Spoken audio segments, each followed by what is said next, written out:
पहाड़ पर चढ़ने वाला व्यक्ति हमेशा झुककर चलता है और उतरने वाला व्यक्ति हमेशा अकड़ कर चलता है। जो झुक रहा है वो ऊंचाई की ओर बढ़ रहा है और जो अकड़ रहा है वो नीचे की ओर जा रहा है। अभिमान की ताकत फरिश्तों को भी शैतान बना देती है और विनम्रता साधारण इंसान को भी फरिश्ता बना देती है। तो इसी मोटिवेट थॉट के साथ आज की वीडियो की कर लेते हैं हम दोस्तों शुरुआत।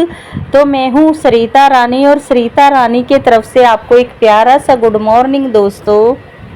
तो अभी बज चुके हैं 8:05 हुए होंगे, क्योंकि पूरे 8 बजे मैं पास में ही दीपांशी को पारस को स्कूल वैन तक उसको छोड़ के आई। पहले सुबह 7 बजे 6:45 मैं दीपांशी को छोड़ के आती हूँ उसको, यानी कि सारा उसका लंच वगैरह बनाने के बाद सारा उसका रेडी करके पहले उसको छोड़ के आती हूँ। उसकी पूरे 7 बजे तक वैन आती है। फिर 8 बजे मैं इसको पारस को तैयार करके ले जाती हूँ। तो बस सबको नाश्ता पानी सारा का हो गया था। दीपांशी के पापा की भी अब दिन की ड्यूटी लगी है, तो वो भी ड्यूटी पे चले गए थे। तो सबसे पहले बस मैं ये बर्तन ही मांजूंगी, फिर ही कुछ खाऊंगी पीऊंगी, क्योंकि ये बर्तन पड़े बहुत बुरे लग रहे। और आज मौसम बिल्कुल एकदम साफ था, मतलब तेज़ धूप होने वाली थी ये था। तो फिर धूप के चढ़ने से पहले ही कोशिश करती हूँ कि मेरा जो बाहर वाला काम होता है ना वो मेरा अपना सारा निपटा लूँ। और सबसे पहले तो सारे से ज़्यादा तो फिर ये बर्तन ही बुरे लगते हैं, बाहर ऐसे पड़े तो बर्तनों का ही काम मैं कोशिश करती हूँ कि अपना सारा निपटा लूँ, बर्तन में मांज लूँ। और फिर खाना पीना तो फिर होता है आराम से, सारा काम को निपटाने के बाद फिर मैं अपना नाश्ता में सबसे लेट करती हूँ।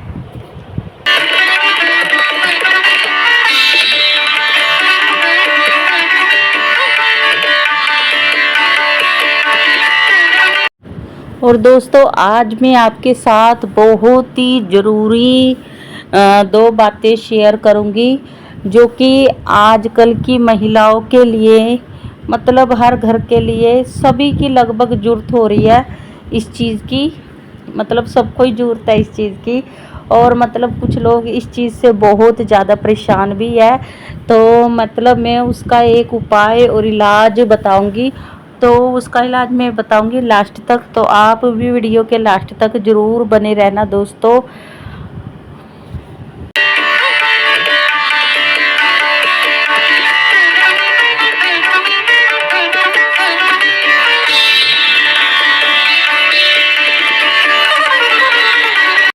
और दोस्तों सारे बर्तन मांजने के बाद फिर बस यहाँ से सारा अच्छे से साफ़ कर दूंगी। बस बर्तनों का काम तो मेरा निपट गया और आंगन बिल्कुल साफ़ है, क्योंकि सुबह मैंने पानी के साथ धुल दिया था।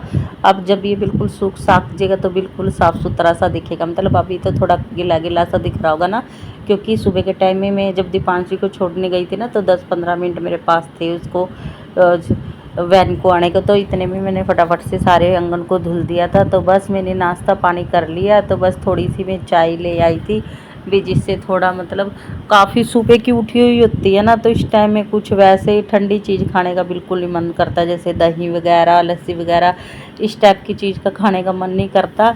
तो बस थोड़ा चाय ही होती है जो थोड़ी एनर्जी देती है। तो मतलब चाय क्या, कॉफ़ी पी रही हूँ। कॉफ़ी मुझे बहुत अच्छी लगती है। चाय तो मैं रोटी के साथ तो ले लेती हूँ, पराठे वगैरह जिस दिन बनाती हूँ, बाकी ऐसे खाली चाय नहीं पीती। तो बस ये मैंने कॉफ़ी बना ली थी, तो बस थोड़े चुस्के लेके आराम से कॉफ़ी का मतलब आनंद ले रही हूँ।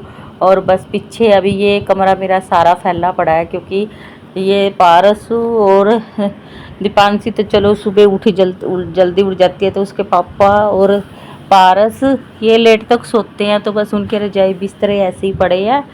और फिर मैं ना उनके जाने के बाद ही मैं उनको सोने देती हूँ। भाई जब उनका जाने का टाइम होता है ना, 1 घंटा पहले ही उनको एक आधा पौना घंटा पहले उनको उठा देती हूँ। फिर मैं उनको डिस्टर्ब नहीं करती। और वैसे भी मेरा तो बाहर के ही काम और बहुत होते हैं, बाहर की साफ़ सफाई, बाहर इनका सबका खाना पीना बनाना, ये सब देखना होता है। तो बस ये तो सोचती हूँ ये एक ही कमरा रह जाता है, इसको लास्ट में कर लेती हूँ। पहले तो सोच रही थी रजाई को तय करके रख दूँ, फिर मैंने देखा मौसम आज साफ सा है, और जब ये रजाई बाहर सुखाने लाई तो एकदम देखो कैसा मौसम हो गया, फिर ऐसे ही हो गया था। मतलब ठंडा सा हो गया था। मौसम लगातार ऐसे ही चल रहा है हमारे यहाँ, कभी धूप कभी छाएँ, पर ये है थोड़ी देर बाद फिर कड़क धूप निकली आई थी। तो मतलब रजाई काफ़ी दिन से 3-4 दिनों से तो लगातार दिन रात बारिश हो रही है ना, तो फिर मैंने सोचा रजाई को भी ये लगा ही लेती हूँ, क्योंकि फिर कुछ तो बारिश हो रही, कुछ फिर ये इतना ठंडा एसी चला के सोते हैं ना, तो इसकी वजह से ना फिर थोड़ी मेरे को लगी ज़रूरत सी लग रही थी कि भी इसको धूप लगानी ज़रूरी है, तो फिर मैंने धूप लगा दी इसको। और ये देखो अब सारा काम कुम निपटाने के बाद सारा काम कुम हमारा हो गया था। और ये तो करीब 3-4 बजे का टाइम है, क्योंकि दीपांशी भी स्कूल से आ गई थी, बच्चे आ गए थे स्कूल से। और ये 4 बजे का टाइम है, और ये गली में आया था तमाशा दिखाने वाला और ये देखो इसको देख के सब बच्चे बस खूब नाच रहे थे, अच्छे अच्छे गाने लगा के खूब मतलब इंजॉय कराया इन्होंने। और इन छोटे छोटे बच्चों पे मुझे तरस भी बहुत आ रहा था। मैं कहा देखिए बच्चे इसी उम्र में, इनको ये पढ़ने लिखने की उम्र है, और ये देखो कैसे तमाशा कर रहे हैं बेचारे।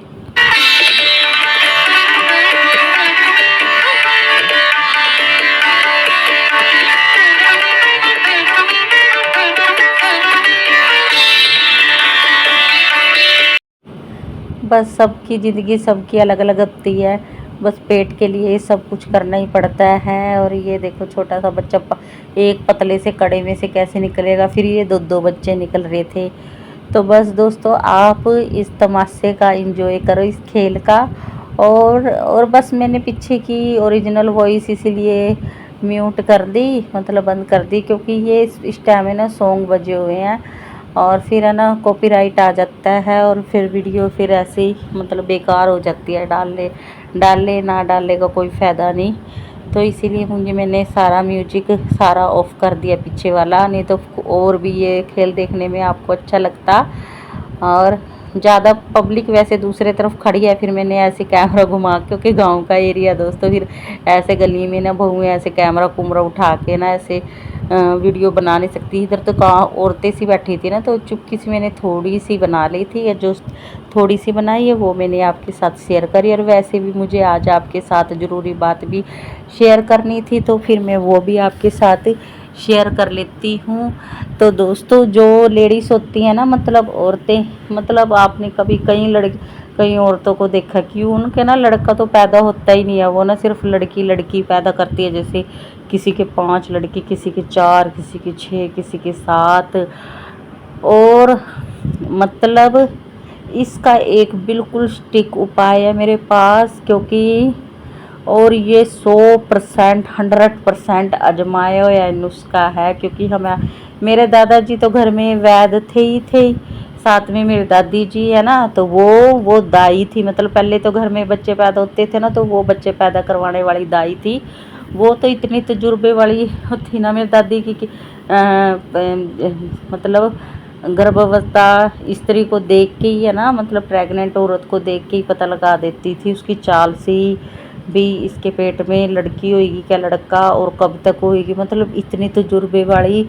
और अगर कोई लेडीज़ पतली सी भी है ना, और उसके पता भी ना लगे भी इसका बच्चा होने वाला भी या नहीं, उसको भी देख के बता देती थी भी इसके बच्चा होने वाला है, कम दिनों वाली के। तो मतलब अब हमारी दादी थी, फिर हमें बहुत सारी जानकारी, मुझे उससे बहुत मतलब इस चीज़ की भी मुझे बहुत ज़्यादा नॉलेज है। और दादाजी के पास वो तो वैद्य थे, उनकी भी बहुत सारी मुझे चीज़ें मतलब दवाइयों के बारे में पता है।